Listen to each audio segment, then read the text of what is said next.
Dear friends, good evening. We'll be talking the outlines of hepatocellular carcinoma. We'll talk to the level of emergency surgery. A couple of things I would like to explain you which you may not have heard in an earlier situation. So that it will be. This is otherwise known as the primary malignancy of the liver. This is hepatocellular carcinoma.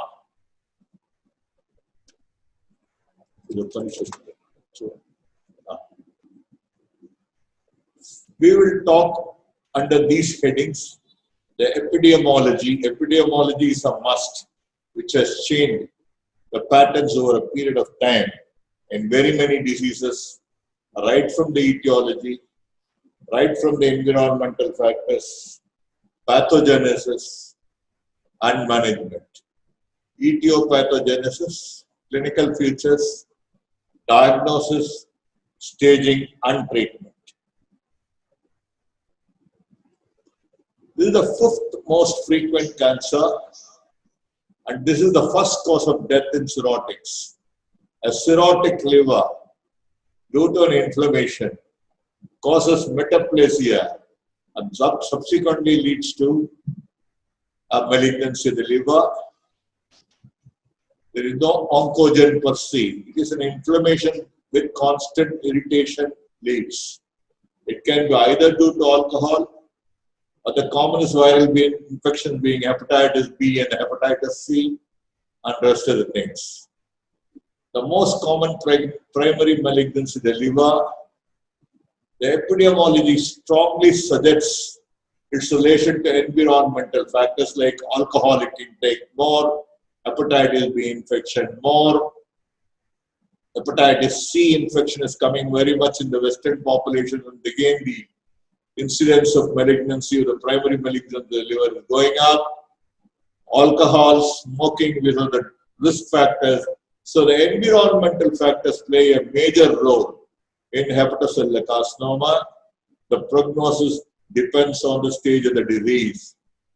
This one has to notice, usually the patient comes to the doctor late. It could be there's a little loss of appetite and there is a progressive loss of weight, or it may be one of the presentations like a hematemesis or melena, or it could be a jaundice, something like that. They will come. So you will have to catch them.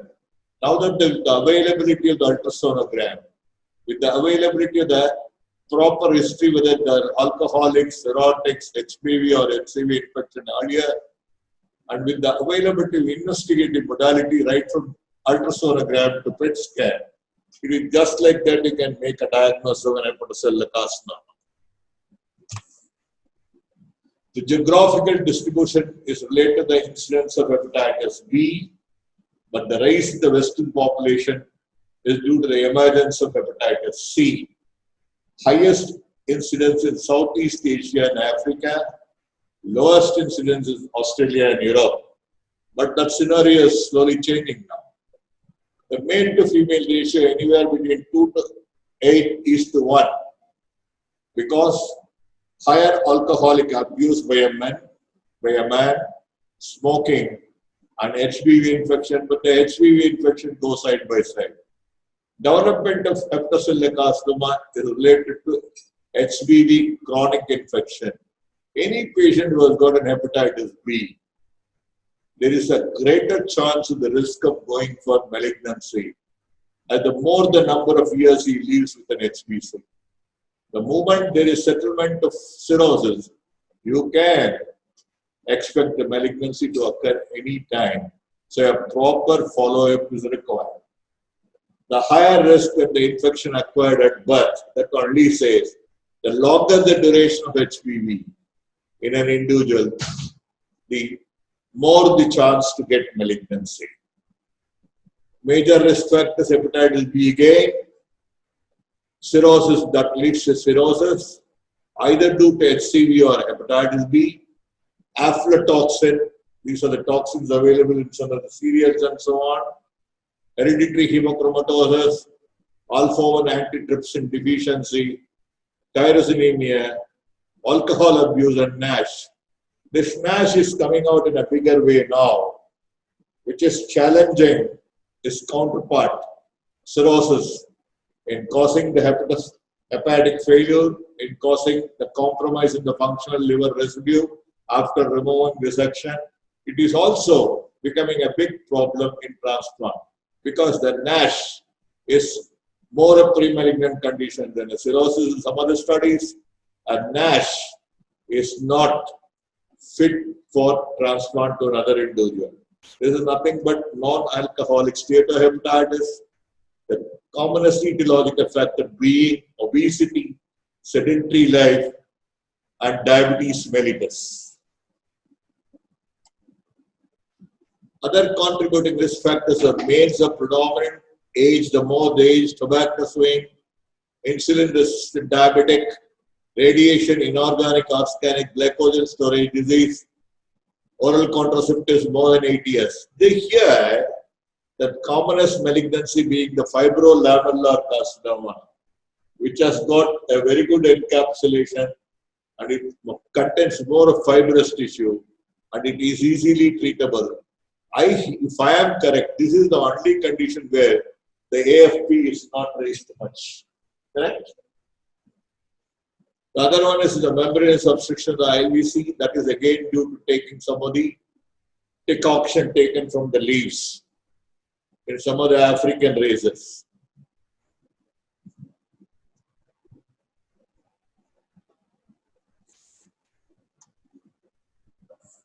Hepatitis B and hepatitis C and HCC. More than 75% to 80% are related to both, either or both. The one. Evidence is geographical areas where HPV is more. There is an increased incidence of hepatocellular carcinoma. HPV infection precedes an HCC. The sequence of HPV infection to cirrhosis to HCC is well documented. The HPV genome is found in HCC genome. That's called insertional mutagenesis. So these are all the contributing evidence saying that this will lead to this. Pathogenesis of HC related to HCC may be more related to chronic inflammation and cirrhosis rather than direct carcinogenesis, what I told you. HBV and HCV are independent risk factors for HCC, but act synergistically when the individual is infected with both. Chronic can be HPV infection, chronic hepatitis and cirrhosis, low-grade dysplastic nodules, high-grade hepatocellular carcinoma. This is due to chromosomal genetic alterations, cell signaling pathways that leads to metastasis. That's for HBV. HCV, chronic infection develops in 80% of the cases. Chronic hepatitis leads to cirrhosis in about 20%. The risk of HCC becomes 1 to 4% per year when the patient has got cirrhosis.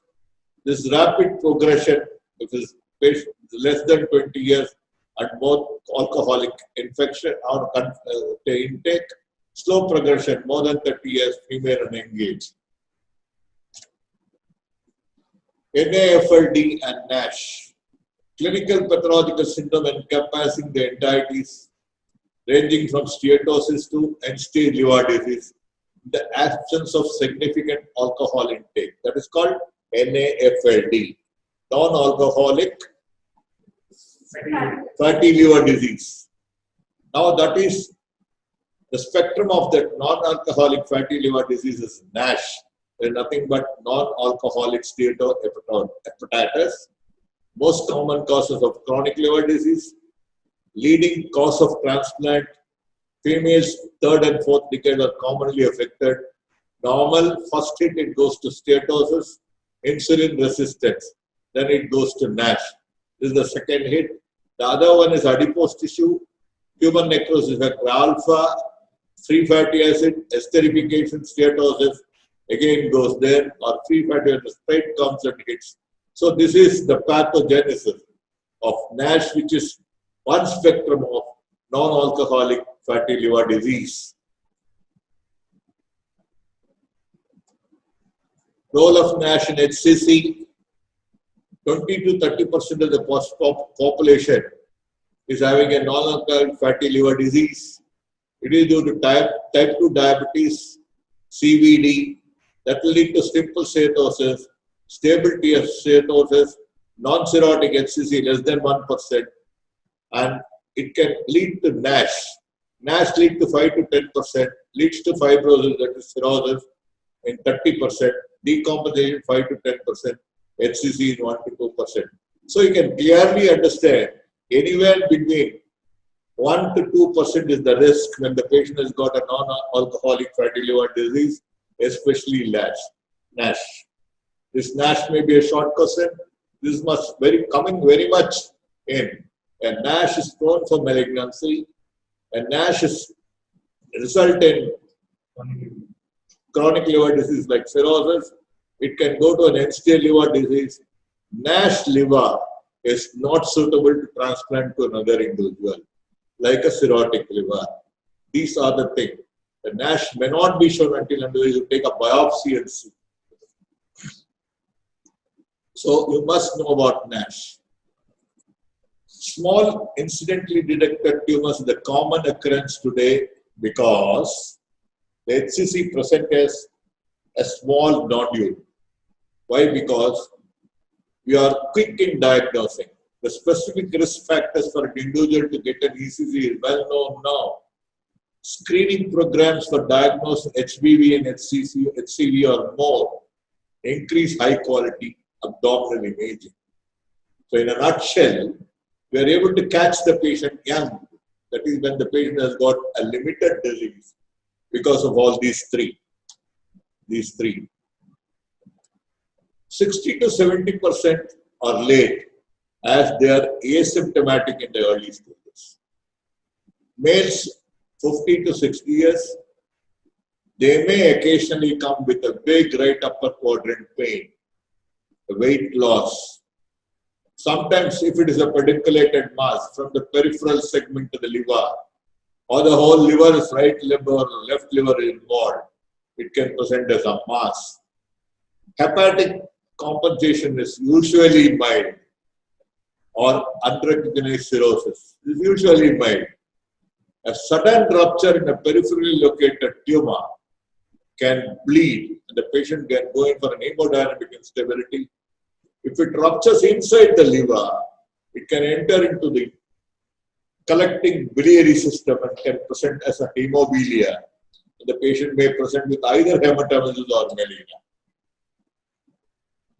Rare presentations, it can cause a hepatic venous occlusion, especially if the tumor arises from segment 8 or 7. It is easily compressible. It's an exophytic growth at that area. It is compressed, it can compress the IVC, obstructive jaundice, hemobilia, fever of unknown origin. Usually, when the tumor outgrows its vascularity, outgrows the vascular supply, the necrotic material likely to get absorbed into the blood system. That is called malignant fever. This is not only for hepatocellular carcinoma. For any malignancy, when there is a necrosis occurring, we usually get a fever of unknown origin. Then you must find out whether the tumor is necrotic or not. If necrosis is due to absorption of the necrotic material, that causes pyrexia. And 1% of the cases behaves as a paraneoplastic syndrome. Before the present batch has come in the initial stages of my career here, I had operated on a left lobe liver mass, an HCC, with profound hypoglycemia when Dr. Pradeep was the endocrinologist here. He referred. Then we examined him. His hypoglycemia was gross. He had to be fed Draman then. And then we thought it could be a paraneoplastic syndrome. Due to the left-sided HCC, we did a left hepatectomy and sent him. Did a immunohistochemistry and confirmed this is a paraneoplastic syndrome.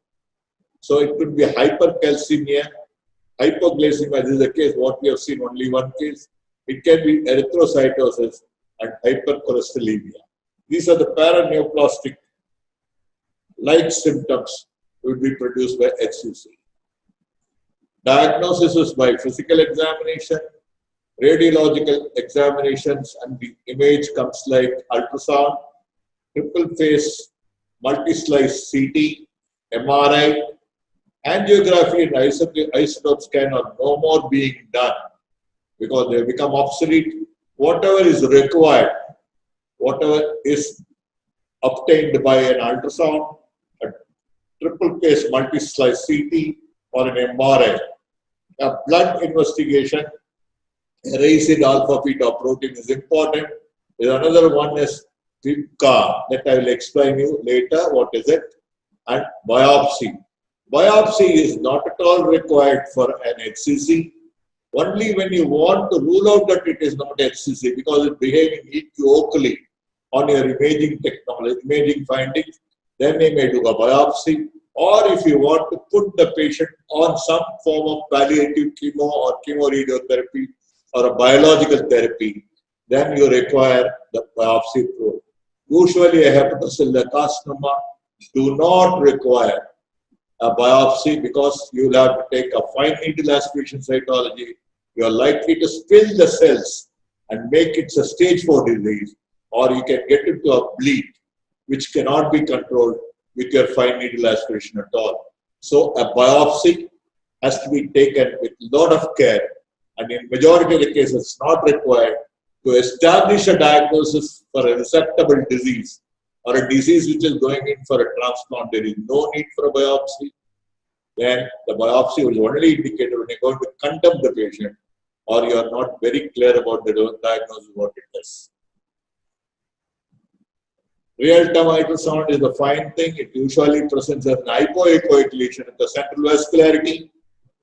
It detects tumors more than 2 centimeters because there is no intervening bowel between the liver and the probe. 85% to 90% of the cases can be detected. As I said, it's an hypoechoic lesion with central vascularity, nicely seen here. Now, this is contrast enhanced CT. Very, very important. The multi-slice is very much good in diagnosing even 2 centimeters or a little less than to find out. The greatest advantage we have got in an HCC is a quick enhancement in the arterial phase because it's a highly vascular tumor and a clean washout in the portal venous phase. An early intake and a quick washout is clearly in favor of an HCC, whereas a slow filling with peripheral nodularity, slow filling and delayed wash is more in favor of hemangioma of the liver. These two are always the confusing. Then the other one is a multiple secondaries in the liver due to a primary elsewhere in the GI tract. You can see now there is a hypodense lesion seen here in this picture. The CT plane. The moment you go to an arterial phase, it becomes brightly enhanced. Then you comes for the venous phase, it is almost washed out with little periphery. And the delayed phase is totally washed out, only a rim around the thing that is due to the vascular supply to the tumor. So this is classical. This is classical of a hepatocellular carcinoma. This again you can see how big a mass it is. It takes so much enhancement when compared to the rest of the liver, and in the venous phase it completely gets washed. One more thing you can see nicely is there is a thrombus in the portal venous phase. That means there is a malignant thrombus from the HCC being shown here. AFP, more than 20 nanogram per ml is seen in 75% of the cases. False positive can occur in chronic inflammatory disease like chronic viral hepatitis. Adjunctive test for monitoring the recurrences AFP level is good. You are doing an hepatectomy, but there is a slight progress in increase of AFP. It is going to a higher level. It only suggests that there is again a recurrence of the disease. This is prothrombin protein induced in vitamin K absence. This is called des-gamma carboxyprothrombin protein. This is the whole thing. Induced in vitamin K absence. It is raised in 80% of the cases. That's called PIPCA. The assessment of the liver function and routine investigations are to be done. The routine investigations are done to find out whether the patient has got thrombocytopenia, liver function, how the function is there, classify the case into child A, child B, and child C. If there is ascitic capsid for cytology, it could be a disseminated malignancy with an abscess. Laparoscopic evaluation can find out whether there are any peritoneal nodules, whether any nodules that are not picked up by the CT can be picked up, involving the both lobes or not. You can also see tap the ascitic fluid and send it for malignant cells. Investigation to rule out metastasis at CSCT and PET, common sites being lung, bones, and peritoneum. That is how the whole investigative armamentarium goes. Biopsy of the liver, I have told you, done only in atypical features. Locally advanced case, where you want to give a palliative therapy, before that you want to establish a tissue diagnosis, should be done under ultrasound guidance or CT guidance. It is relatively contraindicated to me. It is totally contraindicated in a potentially resectable tumor if you are very clear about the diagnosis preoperatively. Rescue tumor spillage and hemorrhage. There are three types gross pathologically. One is a hanging type. It is easily resectable. Usually occurs the peripherally located lobes like 5, 6, and 2, 3, and 2 and 3. Pushing it, encapsulated growth, it pushes the vascularity over that. This is a pseudocapsule only. It is not that pseudocapsule by pushing and making the peripheral liver tissue as a pseudocapsule. The other one is an infiltrative. It is the most dangerous. It infiltrates into the vascular structures. Positive margins after resection becomes little problematic. So always in such cases, if it is possible, it is well within the fissure that has been described. You can have to go in for a classical hepatectomy. Histological grading, these two are well differentiated tumors. This is, you can see, there is a moderate differentiation. This is totally undifferentiated tumor. This is called grade 1 and 2 is well differentiated, but grade 1 is much better than grade 2, whereas grade 3 is moderately differentiated and grade 4 is poorly differentiated, don't get any cells at all. According to AASLD practice guidelines 2011, this is the surveillance and diagnosis. When you suspect an HCC less than 1 centimeter, repeat ultrasonogram at 3 months. Growth changing the character, investigate according to the size. If it is stable, repeat again the ultrasound at 3 months. That's how it goes. Investigation means all the investigative modalities, including the AFP, PIVCA, suspected HCC more than 1 centimeter. 4-phase multi-detector CT, dynamic contrast enhanced MRI. Either this or this. I am very much in favor of MDCT. Arterial hypervascularity and venous or delayed phase washout. Classical. If it is yes, it's HCC. If it is no, we'll have to go for other contrast enhancement or MRI. If there is nothing there, then we'll have to do a biopsy. Arterial hypervascularity and venous delayed phase washout again, yes. Then treat it accordingly. If no, only go for a biopsy. There are very many systems of classifying and staging the disease. What we practically follow is the BLCC, Barcelona Clinic Liver Cancer Staging. This is what we use currently. HHCC is also there, but we don't use much. We use only BCLC. BCLC, stage 0, performance stage is 0, performance PS is 0, child's A, very early stage less than 2 centimeter, single, portal pressure and bilirubin are normal. If it is increased, stage A to C, early stage, single or 3 nodules less than 3, performance rate is 0, 3 nodules less than 3 centimeter, associated disease, yes, no. If this you leave it alone.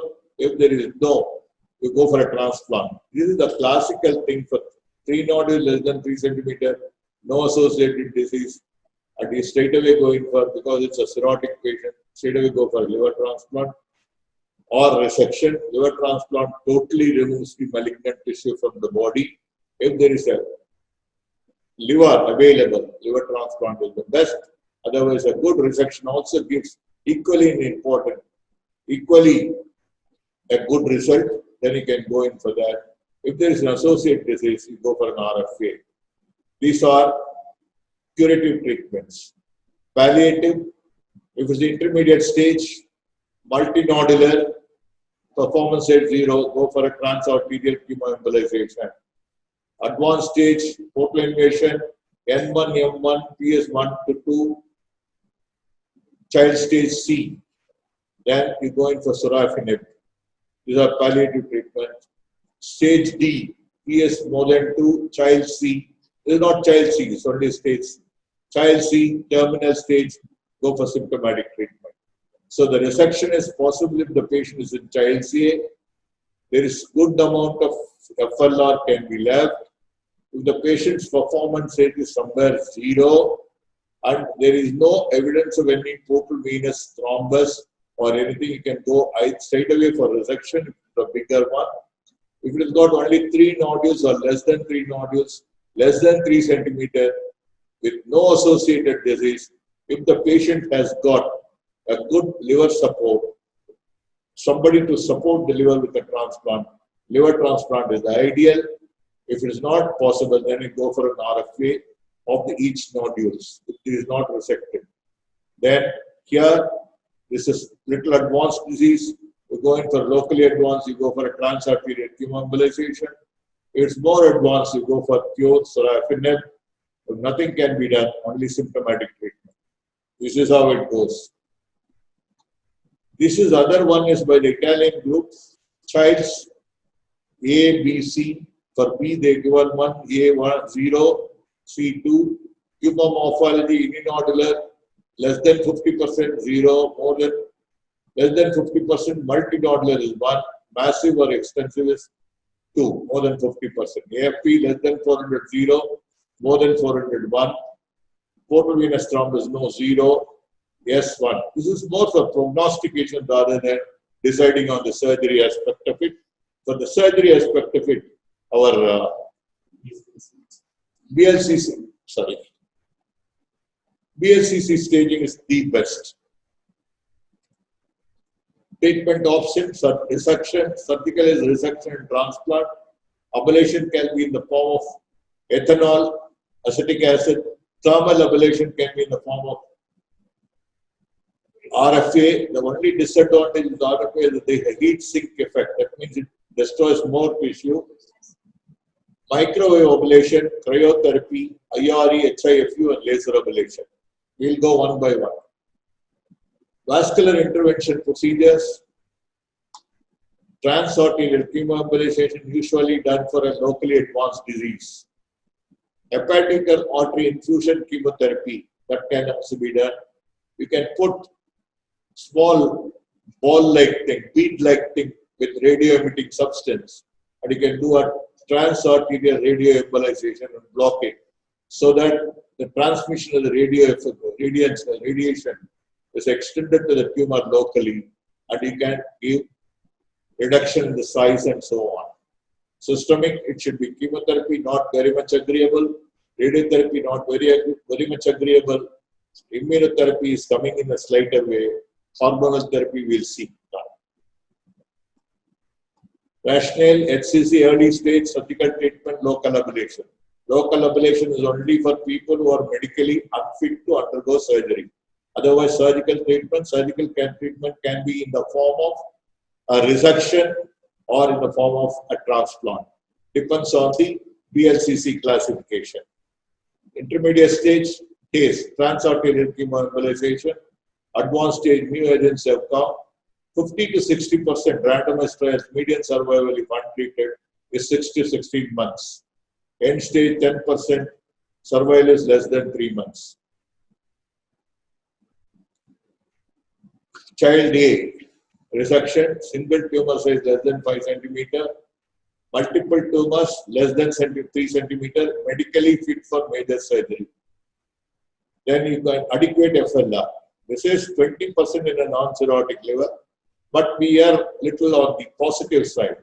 If 30% for a non-cirrhotic and 40% for a cirrhotic is very good, comfortable, functional liver residue, that is what we aim at. Recurrence is in 5 years is 70%. Anatomic resection, two types. One is anatomical along the scissor. That means right hepatectomy, extended right, left, extended left, lateral segmentectomy. Non-anatomical, usually, if you are very clear about the intrahepatic anatomy, it is occupying a lot of tissue. You can do a wedge resection by a simple Kelly-Clacy or a CUSA, identifying the important vessels end root, ligate it and take off the tumor along with 1 centimeter margin. That's called non-anatomical resection. Both can be done. Anatomical terms, why not segments, terms for surgical resection diagram. This is right hepatectomy, 5, 6, 7, 8. This is classical left hepatectomy, 2, 3, and 4. Always, they used to take along with the caudate lobe because it is very nearby. If you want to give a good clearance with a good free margin, you'll have to take segment 1. Always we include segment 1 along with this. This is more so in a perihilar cholangioma carcinoma, where you'll have to remove segment 1 along with this. But in HCC, it's an option for the surgeon, depends on how it is. Then it comes to segmentectomy, segment 5 and 8. This is the anterior medial segment. 6 and 7, posterior medial segment. Sectionectomy, sections. I call it as segment, you can call it as section also. 5 and 8, 7 and 6, quadrate lobelon, left lateral segment. Then you can remove individual subsegments. That is called 6 segmentectomy, 5 and 6, like that. Anywhere you can take, provided you will have to do little bit of hepatotomy. En route you will create a lot of bleeding, or you can have a main control of the free body of the lesser momentum by putting a clamp and releasing it once in 10 minutes. The warm ischemia time can go up to 20 minutes, but we release it once in 10 minutes, catch all the blood en route and then take it off. But you must be careful, you knock off only the particular vein draining the segment 8. The dictum is stay as close as possible to the segment which you are going to remove. Preferably, this type of sectionectomies are done for peripherally situated tumors. Okay. Classification according, how will you go to the surgical technique? One is primary vascular section. Usually we don't do. We only ligate. Hepatectomy by primary transection. If you are good in your anatomy, if you are a quick surgeon, just to have an inflow control only by putting a Pringles maneuver now and then and releasing, and that is called selective clamping. A hepatectomy by primary parenchymal resection alone is very, very bloody. It looks very nasty. You will lose a lot of blood.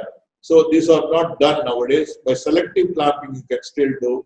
Other one is a total vascular exclusion, nothing but take off the right and left hepatic artery, dissect and keep it, dissect and keep the right and the left portal vein, dissect and hook the IVC, and also the corresponding vein which you are going to divide. By putting a snugly fitting snuggler, the whole thing can completely exclude the vascular supply. But we don't usually do a poke near the hepatic vein because we would like to know whether the venous bleeding is there, which is easily controllable. But we do a vascular exclusion for the onward flow. Pedicular clamping, that is what is it? Suprahilar clamping. Sometimes we do when you are doing a classical segment 5 and 8 or 6 and 7. Like that, when we do, we go for a suprahilar clamping. Hepatectomy by intrahepatic portal control. This is all nowadays not practiced except in specialized centers. Liver transplants, Milan criteria, single lesion less than 5, up to 3 lesions each less than 3. No extra hepatic disease. Excellent case for a transplant because you are knocking off two pathologies. One is malignancy, the other one is cirrhotic patient or a NASH. All the things are being removed by this. This criteria, Milan's criteria, they have increased the size of the solitary lesion to 6.5. At 3 lesions, they have again raised it to 4.5, no extra hepatic disease. Both have worked out normally, depends on the background liver.